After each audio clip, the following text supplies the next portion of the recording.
Assalamualaikum warahmatullahi wabarakatuh. Hamdan wa syukrulillah, salatan wa salaman ala rasulillah wa ala alihi Muhammad ibn Abdullah. La hawla wa la quwata illa billah, amma ba'd. Saudara-saudara kaum muslimin rahimakumullah, bulan Ramadan mempunyai banyak nama. Antara lain Ramadan disebut syahrul siyam, syahrul maghfirah, syahrul Quran, syahrul mubarakah, dan juga syahrul tarbiyah. Masih banyak nama-nama lain lagi. Kenapa bulan Ramadan disebut syahrul siyam? Karena di dalamnya orang-orang beriman menjalankan ibadah puasa. Kalimatnya memakai amanu, orang-orang yang beriman, bukan orang Islam.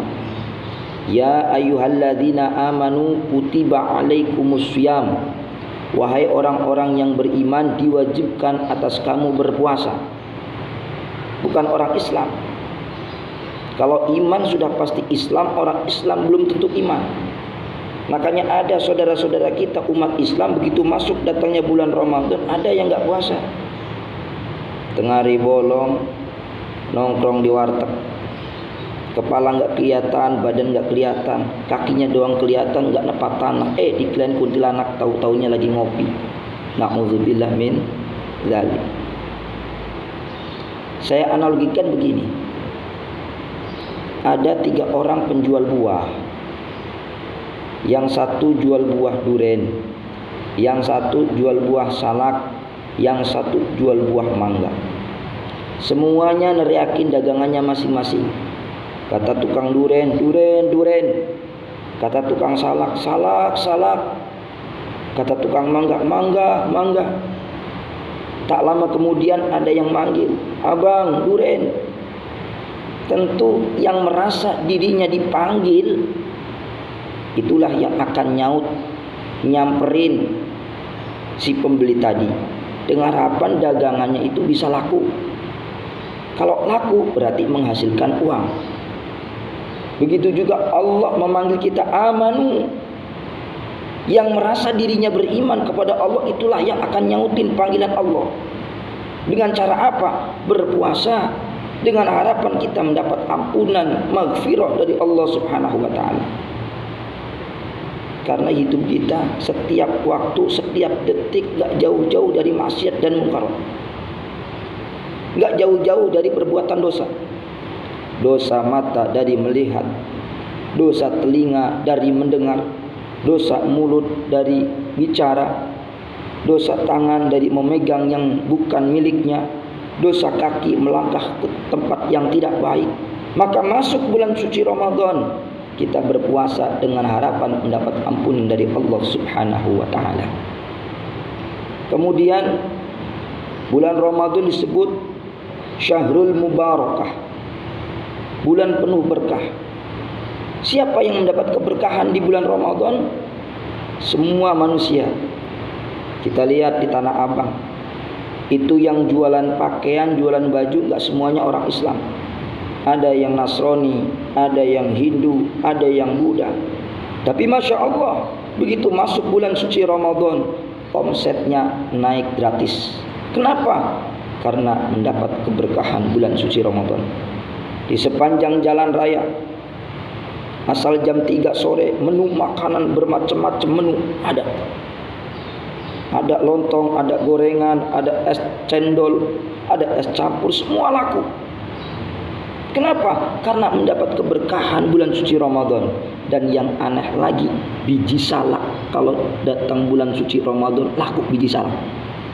Padahal di luar bulan Ramadan, kalau kita makan salak bijinya dibuang. Ini bulan Ramadan, biji salak rasanya empuk. Alhamdulillah. Lalu Ramadan juga disebut bulan Quran, syahrul Quran, bulan diturunkannya Al-Quran. Karena Al-Quran turun pertama kali tanggal 17 Ramadan, malam 17 Ramadan. Surat Al-Alaq tepatnya di gua Hira. Iqra bismi rabbikal ladzi khalaq, khalaqal insana min 'alaq. Iqra wa rabbukal akram alladzi 'allama bil qalam. Ini Al-Quran adalah nasihat buat kita. Al-Quran pedoman hidup kita. Kita nggak bisa bayangkan seandainya tidak ada Al-Quran bagaimana perilaku manusia. Tentu tak ubahnya seperti binatang. Nggak kenal halal dan haram, nggak kenal hak dan batil. Maka dengan adanya Al-Quran, manusia itu berbeda dengan binatang. Wa nunazzilu minal Qur'ani ma huwa shifaa'un wa rahmatun lil mu'minin wa la yaziduz zalimina illa khasara. Dan kami turunkan Al-Quran itu ma huwa shifa', yaitu obat penawar, wa rahmatun, dan rahmat buat siapa? Lil mu'minin, orang-orang yang beriman. Wala yaziduz zalimina illa khasara, dan tidak akan menambah apa-apa kepada orang-orang yang zalim illa khasara, kecuali kerugian. Al-Quran buat orang yang beriman itu obat, buat orang yang beriman itu rahmat. Tapi buat orang-orang yang suka berbuat zalim adalah kerugian. Satu contoh, orang yang biasa berbuat riba, kemudian ada ayat wa ahalallahu al-bai'a wa harrama riba, Allah halalkan jual beli tapi Allah haramkan riba. Orang yang biasa riba merasa dirugikan, ya bisa ngurangin omset gua ini kalau begini caranya.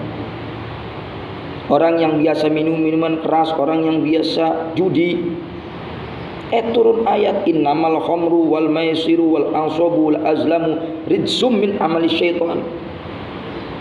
Sesungguhnya minuman keras, homer, judi, mengundi nasib itu adalah najis, perbuatan setan. Fajtanibu, jauhi. Orang yang berbuat zalim merasa dirugikan, tapi buat orang yang beriman rahmat.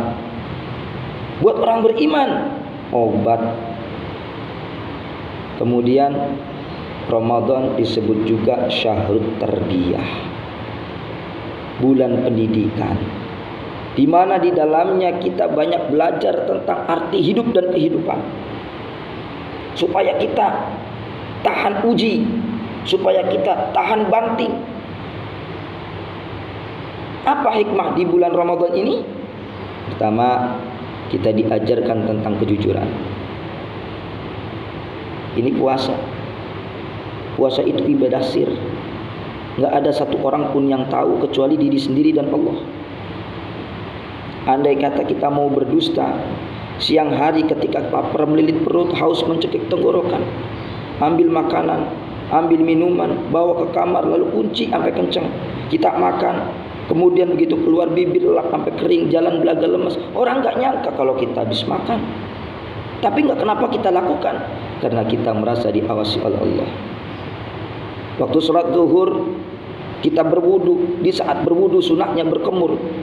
Di saat berkemur seteguk saja air kita minum. Jangankan KPK, teman sebelah wudu nggak tahu kalau kita nelen air. Kenapa nggak kita lakukan? Karena kita merasa diawasi oleh Allah. Nah, kalau kejujuran ini kita aplikasikan dalam kehidupan kita sehari-hari, insya Allah kita akan memperoleh keselamatan dunia wal akhirah. Lalu yang kedua, kita diajarkan tentang sabar. Kita lihat, tempe itu halal, waktunya maghrib. Es cendol itu halal, waktunya maghrib. Jadi barang halal saja kita disuruh sabar menunggu. Kalau belum datangnya maghrib, nggak boleh kita makan. Kalau belum datangnya maghrib, nggak boleh kita minum. Barang yang halal bisa jadi haram kalau makannya di siang hari. Tempe halal, tapi kalau makannya di siang hari di bulan Ramadan jadi haram. Es cendol halal, kalau diminumnya di siang hari di bulan Ramadan jadi haram. Jadi kita diajarkan tentang sabar. Karena hakikat hidup di alam dunia itu ad-dunya darul imtihan. Dunia itu tempatnya ujian, tempatnya cobaan. Apalagi diri kita yang sudah mengikrarkan dirinya beriman kepada Allah, tentu tidak akan dibiarkan begitu saja oleh Allah. Selalu diuji. Diuji yang satu lulus, diuji yang lain lagi. Diuji lagi lulus, diuji yang lain lagi. Terus sampai nyawa terpisah dari badan kita. Semakin mantap nilai keimanan kita, semakin besar ujian yang diberikan kepada kita. Semakin tinggi pohon menjulang, semakin kencang angin menerpanya. Begitulah ibaratnya. Mudah-mudahan sekelumit yang saya sampaikan ini bermanfaat, terutama untuk pribadi dan untuk para pendengar semuanya. Wal afu minkum. Assalamualaikum warahmatullahi wabarakatuh.